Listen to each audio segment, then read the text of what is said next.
Salut les boys. Retour encore sur le même chantier. Du coup là j'ai pu tout souder. J'ai tout soudé et je viens de mettre sous pression. Là j'ai fait une petite... j'ai mis deux petites prises de pression ici. Donc là je vais les enlever parce que du coup, comme des fois ça fuit là. Déjà l'autre elle avait un peu fui là. C'est un peu de... Le shredder il a bougé dedans et du coup là, il y a de l'air qui sortait. Mais du coup j'ai revissé un petit peu et ça a arrêté. Donc je remets bien les bouchons, je serre bien fort pour pas que ça bouge. Ok, donc ça c'est le départ, l'arrivée du groupe à spray ici. Donc voilà, on est reparti, je remonte là le total, clac clac clac, on passe par là. Je remonte par là, pif, là une attente. Deuxième attente. Donc après je vais tout attacher, je vous refilmerai et tout, j'aime bien faire plein de vidéos. Donc voilà, là j'ai fait la sortie là. Ici super technique cette sortie là, c'était voilà. Donc j'ai soudé toutes les pointes de tube, etc. Hop, là pareil, on a fait le T, on a laissé la petite attente spéciale, on attend juste les bécanes. Là, pif le T encore. Hop, hop, hop, hop, T, hop, les pointes soudées et les pointes soudées. Et là-bas dans le fond, les deux petits box, pareil, j'ai soudé les deux petites pointes. Pointes soudées, allez, je vais vous montrer parce que j'aime bien. Voilà, je fais comme ça, tu vois, je pince le tube avec la pince, la multiprise là. Je sais pas si on voit très bien. Mais je pince le tube et après je le soude. Je soude que la pointe. Je fais un gros pâté devant là pour que ça bloque bien l'air et que ça passe pas. Pif, l'été là, pif, on est là, petite attente, on attend. Spécialement que le mec me rappelle pour venir poser toutes les machines là parce que c'est bien beau de faire la tuyauterie, mais c'est mieux quand on pose les bécanes. Donc voilà. Et voilà, ça. Et par contre, il y a un truc que je voulais vous montrer du coup que j'ai oublié, c'était le petit filet d'azote quand on soude. En fait, moi, comme j'avais soudé les prises de pression qui sont là, du coup, j'envoyais l'azote. En fait, quand j'allais souder, je mettais mon truc là, je mettais un peu d'azote, un tout petit filet. C'est-à-dire que vraiment, en fait, moi, généralement, je prends la tête du truc, j'ouvre la bouteille.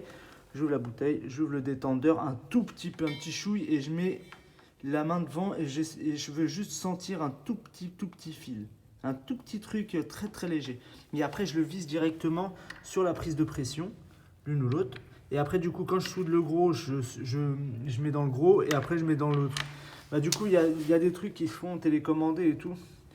Mais j'ai pas et voilà, ça me dérange pas de me déplacer. J'aime bien, ça me fait faire du sport.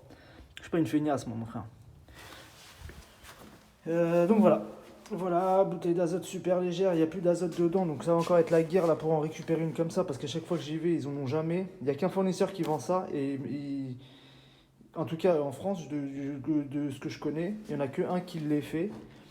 Et le problème, c'est qu'à chaque fois que tu y vas, il n'en a pas.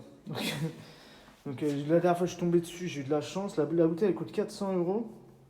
Et en fait, après, tu viens, tu la changes à chaque fois. Tu viens, tu donnes une nouvelle, mais il faut payer 400 balles au départ. Mais en tout cas, c'est extra. Mais on travaille beaucoup sur Paris. Là, je travaille énormément sur Paris. Et des fois, tu montes sur des toits en zinc par des. Les gens qui se bossent sur Paris, ils vont savoir de quoi je parle. Et tu montes par une petite échelle pour sortir par une petite trappe de merde, un petit Velux à l'ancienne, là, les vieux Velux pourris.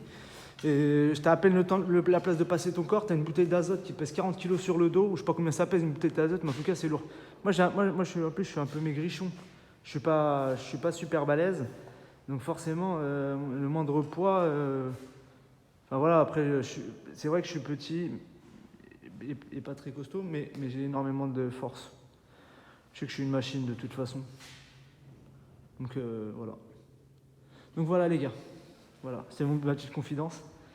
Et donc voilà, on est là, pif, paf, pif. Je vous montrerai, là je vais passer les câbles, je vais tout bien isoler et je vais attacher tout bien les tubes et tout, comme il se doit. Par contre, je ne vais pas trop attacher non plus parce que du coup, comme on ne sait pas exactement comment ça va ressortir à la fin, j'aimerais pouvoir un peu tirer sur les tubes si nécessaire. Donc si je mets trop de colliers, je vais me retrouver comme un con. Donc c'est pour ça que je vais mettre des colliers, mais avec les tubes, les câbles et tout.